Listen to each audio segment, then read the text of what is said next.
Bonjour et bienvenue à notre webinaire SOS Entreprise. Je suis Franck Chancois, expert comptable associé au cabinet BSF, membre fondateur du groupement Agir Agri, juge commissaire au tribunal de commerce de Bordeaux et diplômé en droit des entreprises en difficulté. Au travers de ce webinaire, je vais essayer de vous donner les clés pour anticiper les difficultés à venir. Anticiper les conséquences de cette crise peut vous permettre de sauver votre entreprise, mais il faut agir rapidement. La pandémie du Covid-19 est une crise sanitaire, mais il faut également penser à d'autres difficultés, telles que la maladie de la betterave, la météo capricieuse. L'ensemble de ces difficultés ont des répercussions sur l'économie de vos entreprises. L'onde de choc touche toutes les entreprises et leurs employés, dans tous les secteurs d'activité. Il y aura donc un avant et un après Covid.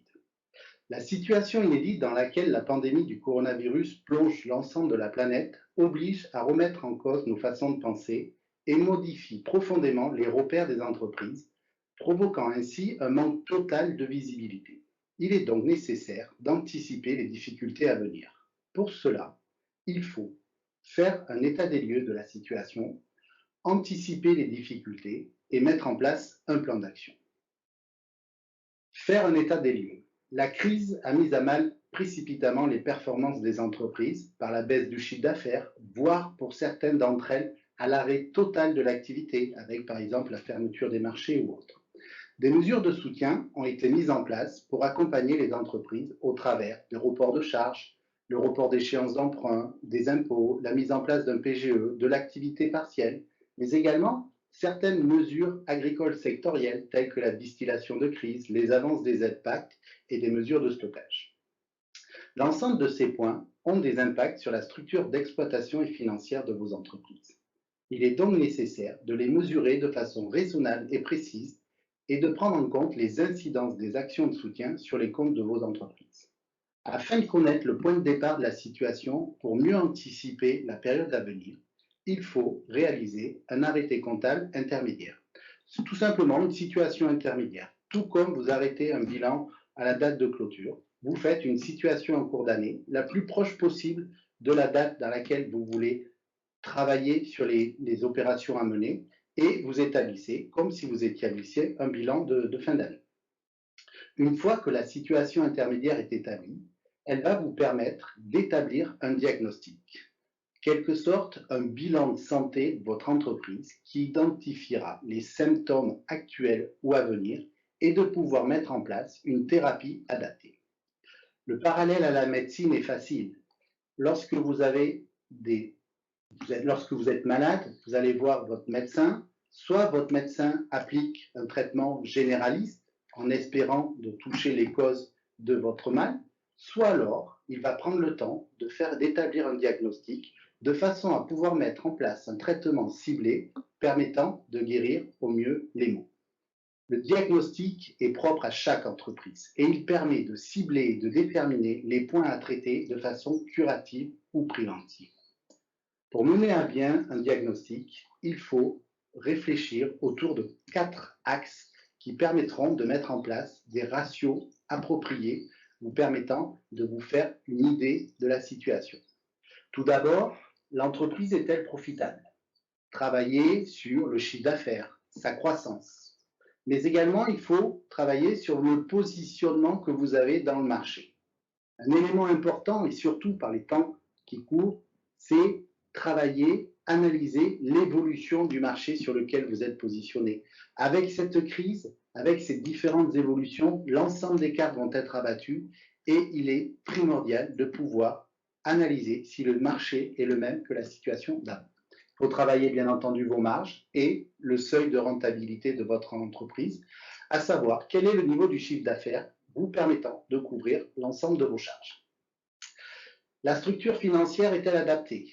Est-ce que vous appliquez les bons moyens de financement? Est-ce que le niveau d'endettement n'est pas trop important? Est-ce que votre structure a une autonomie financière suffisante pour faire face à la crise? Quelles sont les capacités dont dispose votre structure pour pouvoir rembourser les dettes? Et enfin, une approche de solvabilité et de liquidité. Enfin, il faut travailler également l'approche des flux de trésorerie en identifiant l'origine de ces flux Est-ce que c'est des flux liés à l'activité? Quels sont les flux nécessaires au financement? Et quels sont les flux obligatoires pour des phases d'investissement? Et enfin, un dernier point qui est important, qui est souvent négligé, c'est quelle est la situation du dirigeant au regard de son entreprise. On verra que dans les différentes mesures et plans d'action à mettre en place, cette notion est très importante. Le diagnostic vous permettra donc d'identifier des indicateurs vitaux à suivre, tels que le chiffre d'affaires, la marge, votre capacité d'autofinancement, votre besoin en fonds de roulement, les délais paiement clients et fournisseurs. Une fois que vous avez établi ce diagnostic, et en partant d'une situation réelle, donc l'état des lieux que vous avez fait, vous êtes à même de pouvoir anticiper les difficultés. Pour pouvoir les prévenir, il faut mettre en place une démarche prévisionnelle qui consistera à établir des prévisions d'exploitation, mais également de trésorerie, suivant 3 scénarios avec des sensibilités différentes. Tout d'abord, il faut prévoir le pire et prévoir des hypothèses avec une situation dégradée. Quel est le pire des cas qui peut arriver? Ensuite, une situation stable, en partant du principe que vous arriverez à maintenir votre niveau d'activité. Et enfin, pour certains, une position optimiste. Le prévisionnel d'exploitation permettra de faire ressortir le résultat prévisionnel de l'entreprise et d'identifier et prévoir l'ensemble des coûts variables et fixes nécessaires à votre exploitation, et donc de vous assurer que le chiffre d'affaires estimé permettra de couvrir l'ensemble des dépenses prévisionnelles. Au travers de cette démarche, vous pourrez identifier le point mort de votre entreprise et donc de savoir à partir de quel niveau d'activité vous arrivez à couvrir l'ensemble de vos charges. Mais surtout, le prévisionnel d'exploitation est l'élément de départ de la constitution du prévisionnel de trésorerie, qui est l'élément primordial en temps de crise. C'est un document qui est indispensable pour vous permettre de piloter votre entreprise et pour vous permettre de prendre des décisions sur la base d'éléments précis. Cette démarche prévisionnelle doit être efficace, adaptable et modifiable rapidement. Cela permettra également d'établir des prévisions, des indicateurs identifiés au travers le diagnostic de votre entreprise. Une fois que vous êtes rentré vous avez mis en place une démarche prévisionnelle, que vous avez identifié les zones ou les périodes de risque, il faut mettre en place un plan d'action. Il faut, au travers de ce plan d'action, trouver les moyens vous permettant de limiter et de réduire les effets des difficultés que vous avez identifiées. Ces moyens d'action, ils sont différents et variables entre chaque entreprise.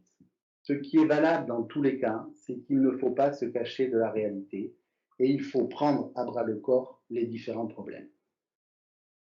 Voici quelques pistes de réflexion, de plans d'action relatifs à l'exploitation de vos entreprises. Tout d'abord, une analyse précise des charges et la mise en place d'un plan de réduction au travers la renégociation des contrats ou tout simplement la mise en place avec vos prestataires de contrats pluriannuels vous permettant ainsi de les sécuriser, mais vous également de pouvoir sécuriser les différentes prestations et de pouvoir négocier les tarifs. Un élément sensible également, c'est la partie main-d'œuvre et il faut essayer de rechercher au maximum la flexibilité de la main-d'œuvre dans ces périodes difficiles. Il existe bien entendu l'activité partielle qui doit être mise en place lorsque vous avez un ralentissement de votre activité, voire lorsqu'il y a un arrêt d'activité. Mais des mesures ont également été mises en place en début d'année au travers d'un accord de performance collective. Cet accord permet au sein de votre entreprise, pour une période limitée ou illimitée, d'aménager la durée du travail, ses modalités d'organisation et sa répartition, mais également permet d'aménager la rémunération des différents salariés, bien entendu dans le respect du salaire minimum. Vous pouvez également mettre en place un tableau de bord périodique pour vous permettre de suivre l'évolution de vos indicateurs clés par rapport au prévisionnel qui a été établi.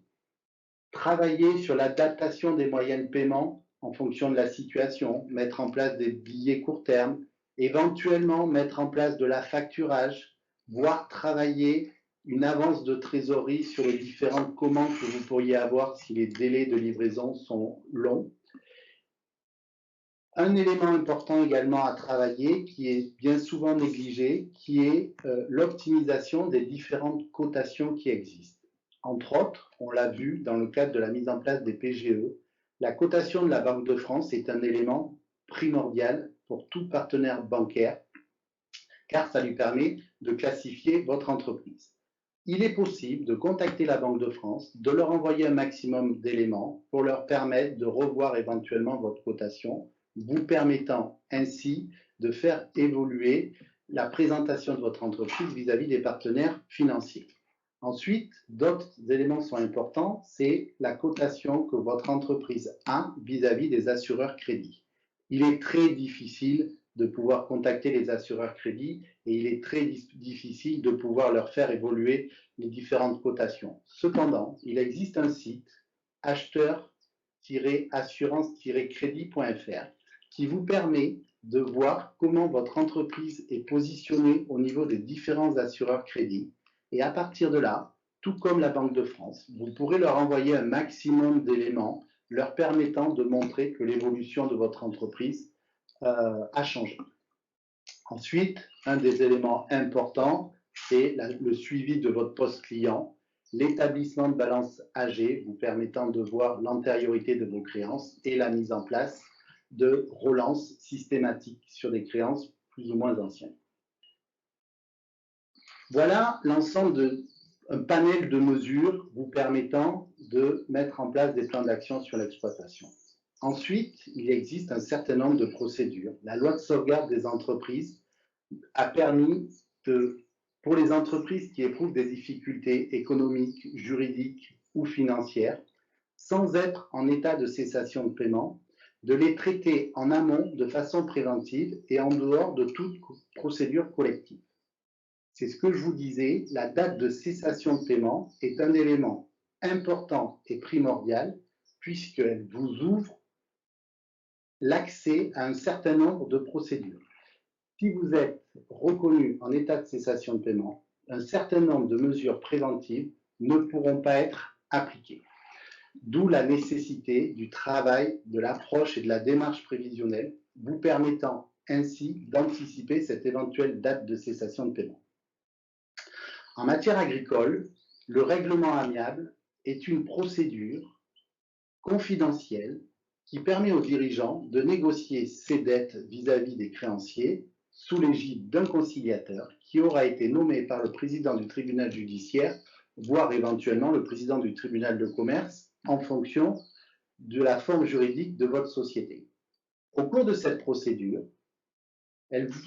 vous allez négocier, sous l'égide du conciliateur bien entendu, les dettes, vos dettes et un étalement de paiement avec les créanciers qui vont vous permettre ainsi de pouvoir trouver un souffle au niveau de la trésorerie. Je vous disais initialement que cette procédure est une procédure dite confidentielle. Cependant, il est possible que le créancier demande l'homologation de l'accord au tribunal et donc à ce titre, la procédure ne sera plus confidentielle, mais il y aura une publicité qui sera faite uniquement lorsque l'accord sera trouvé. Si dans le cadre de cette procédure de règlement amiable, vous n'arrivez pas à trouver un accord avec les créanciers ou tout simplement que le délai proposé de paiement est trop court par rapport à vos capacités, vous avez la possibilité d'avoir recours à la procédure de sauvegarde qui permet de prévenir les difficultés de trésorerie avant qu'elles soient en état de cessation de paiement. Autrement dit, avant qu'il ne soit impossible de faire face aux passifs exigibles avec l'actif disponible. Vous voyez, là aussi, cette notion d'état de cessation de paiement est primordiale. La procédure de sauvegarde est une procédure qui permet de trouver un plan d'apurement des dettes sur une durée plus ou moins longue. Comme je vous l'ai dit, il ne faut pas être en état de cessation de paiement, sinon, à défaut, une procédure de redressement judiciaire sera ouverte. La procédure de redressement judiciaire a le même but que la procédure de sauvegarde. Elle permet de mettre en place un plan d'apurement sur une durée plus ou moins longue, mais la différence entre les deux procédures est le sort des cautions. Dans le cadre d'une procédure de sauvegarde, la caution, donc le plus souvent le dirigeant, est protégée, contrairement à la procédure de règlement judiciaire où la caution n'est pas protégée. D'où l'importance de connaître la situation du dirigeant au regard de l'entreprise. Enclencher suffisamment tôt, les effets de la procédure de sauvegarde sont très importants et ils permettent la plupart du temps de mettre en place un plan permettant de redresser la situation. Après une période d'observation de 6 à 18 mois, prorogeable en fonction de l'année culturelle en cours, un plan de sauvegarde, donc un plan d'étalement de vos dettes, est établi sous la validation du tribunal sur une durée pouvant aller jusqu'à 15 ans. Ce plan prévoira des mesures de restructuration de l'exploitation, de remboursement du passif de votre entreprise et également de la protection des cautions. C'est une procédure qui est très peu utilisée, mais qui globalement est un outil de gestion qui permet de sauver vos entreprises grâce à la mise en place d'un plan d'appurement qui peut aller jusqu'à une durée de 15 ans. Voilà les différents plans d'action possibles. J'espère que cette présentation va vous aider à anticiper et vous permettre de vous adapter à la situation. Les membres du groupement Agir Agri restent bien entendu à votre disposition pour vous accompagner dans l'ensemble de vos démarches. N'hésitez pas à prendre contact avec votre interlocuteur habituel ou de nous adresser un mail à l'adresse a.delest@agiragri.com. Merci beaucoup de votre attention et à bientôt.